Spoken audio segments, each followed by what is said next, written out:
It is time to go through all the books I read the month of December. I read a total of 6 books. 2 I read on my Kindle, 3 were physical books, and 1 was an audiobook. So let's dive into it. The first book that I finally read was Tomorrow and Tomorrow and Tomorrow by Gabrielle Zevin, and I rated this 4.5 stars.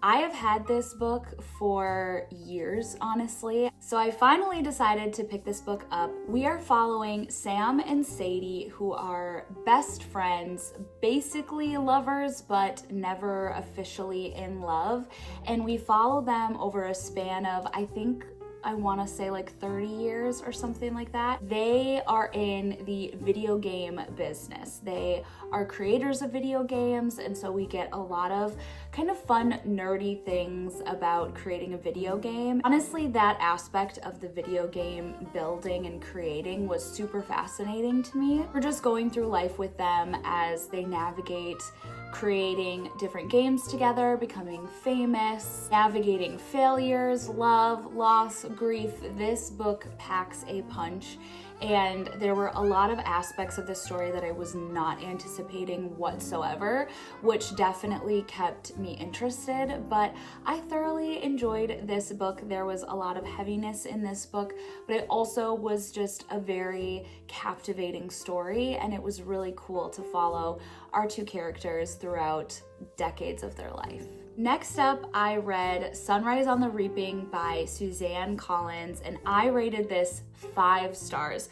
This book was utterly heartbreaking, and it's actually one of the first Hunger Game books that I've read before the movie came out, and I am so excited for the movie that's coming out. But in this story, we are following Haymitch in the 50th Hunger Games, and it is really sad. Honestly, it is so heartbreaking, and it's also really cool to get Haymitch's story. We all know him as kind of just the drunk, crazy guy, and so it's really cool to see him before he is where he's at. It was so good. I couldn't put it down. I absolutely loved it. I loved how it really tied a lot of different things together, and we see a lot of characters that we see in the original 3 Hunger Games, and so it's cool to also see a snippet of their backstory or how they kind of play a role in Haymitch's story,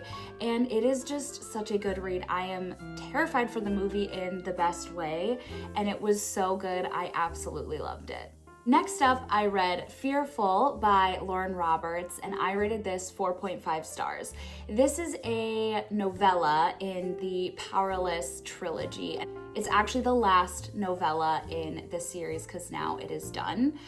But we follow one of the characters, Kit, and it's cool to get his perspective. We're essentially following the same timeline as the last book, Fearless. So I feel like I obviously can't really go into too much detail surrounding what this story is about. However, I will say a really cool thing about this book is that our author personifies death, which might sound weird, but it was a really fascinating aspect to the story. He literally made death a character, and I think that was done really well, and it made it super intriguing and fascinating. But basically, this trilogy has to do with the elites and the ordinaries, following Peyton and Kai on their journey, and Kit as well. It is a great trilogy. I love it. I mean, talk about yearning and tension. It's so fun. It's honestly so fun. Next up, I read The Ballad of Never After by Stephanie Garber, and I rated this 5 stars.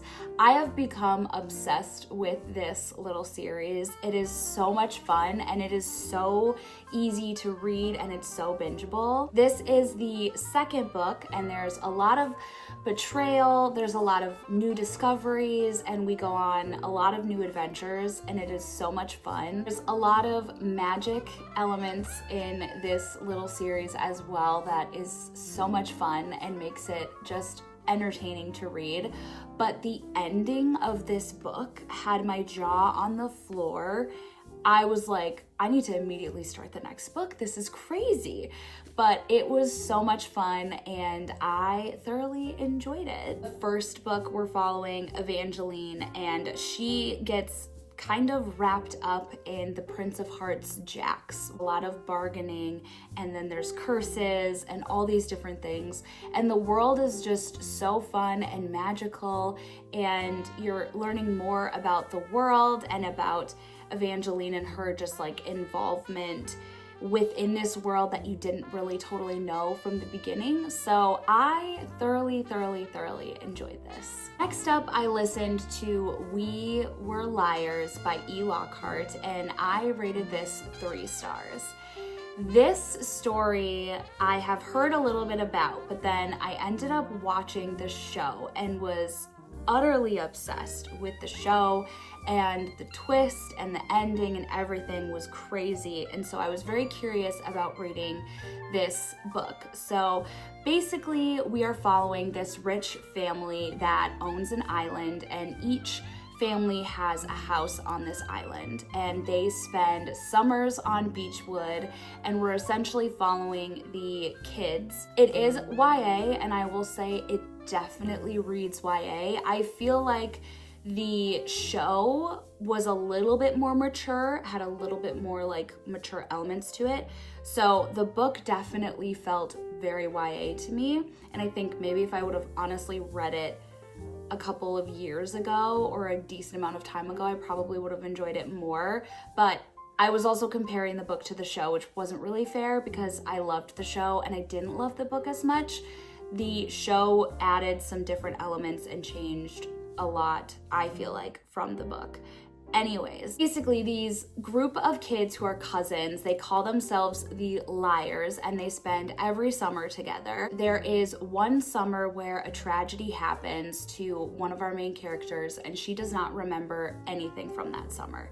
And she's basically trying to figure out what happened to her, and everybody else is being very secretive and not explaining to her what's happening. She gets these really bad headaches. She has these bad kind of episodes. Anytime anyone tries to help her remember, it ends up going poorly. So we're essentially kind of bouncing back and forth between the previous summers and that summer where the tragedy happened, and then the current day where she's trying to remember everything that happened. The writing was very simple and it felt very young, like I said, because it's young adult.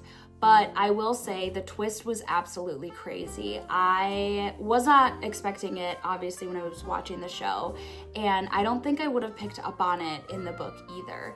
So it was absolutely fantastic. I will say if I had to choose, I would probably watch the show over reading the book. I just think the show, and I feel like now I'm just like talking about the show, but it was way more fleshed out, and it dabbled a little bit into the parents and how they kind of tie into all of the drama. I mean, it's very rich, toxic family drama. I do think with the show, I think there's like 2 other books a part of this little like mini series. I do feel like maybe the show just had a little bit more to go off of as far as building out the characters and fleshing out the story as a whole, but it was really good. I definitely would say do the audiobook if you want to try the book, but I think if you want a really visceral reaction, emotional reaction, watch the show, because it was amazing. And I sobbed my eyes out, honestly, and it was so good. But I really enjoyed it. Next up, I read Holiday Romance by Catherine Walsh, and I rated this 5 stars. This is a perfect holiday read. I want so many more books in this world. I loved it. It was so fun. The banter was fun. The story in itself was entertaining, and I thoroughly enjoyed this book. We are following Molly and Andrew, and they are trying to get home for the holidays in Ireland. They both live in Chicago. Every year they end up traveling together. It's kind of become a tradition. They've become friends because they've ended up on the same flight on the same day. You just follow them over 10 years of their friendship. So you get a little snippet from the past timeline of a previous flight. So it'll say like Flight 1 10 years ago or whatever. And then you also are obviously following their disaster of a current day trip as they're trying to get home. There's a massive snowstorm in Chicago and they're trying to get home. Honestly, if it was me, I would be panicking because their travel day/days is so chaotic and it's hilarious and so much fun. Fun thing about it as well is they're complete opposites when it comes to Christmas. Our main male character is like loves the cheesy side of Christmas. Like he wears the crazy ugly sweaters. His family makes Christmas a big deal. Where our female main character, she's a lawyer.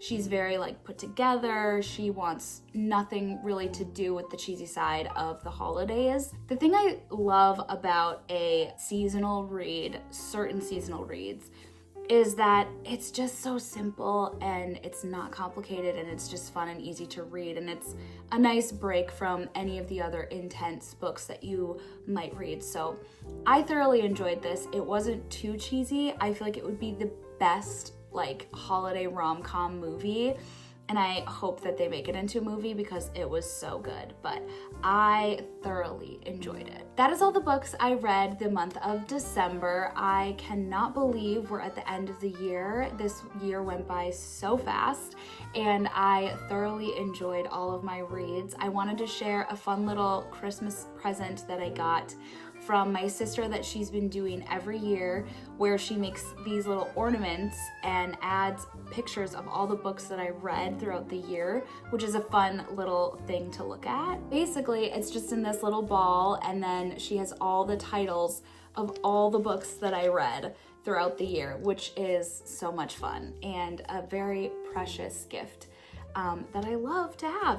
I did break one of them last year because I read so many books last year that she had to do like 3 smaller ones, and I did break one of them, which was a bummer. But this time, this is like plastic, so I hopefully won't break this, and she got a bigger one. So it fits all my books that I read this last year. So I love this, and this is such a fun future gift idea for any book lovers out there, because I just think it's so unique and it's so fun to like look at all the little books that I read throughout the year. I thought it would be fun to go through my book journal again and update it for the month of December, and then I think in January I maybe will do like a setup of my book journal for this upcoming year. I haven't had a chance to like sit down and go through my book journal, but we'll do some of those wrap-ups probably in the next few weeks or so. But I thought for now we could go through and do my December spread because I have so much fun doing that. So let's go ahead and do that together.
Thanks so much for listening to me yap about books and watch me doodle and draw in my book journal. I hope you enjoyed, and we'll see you next time. Bye.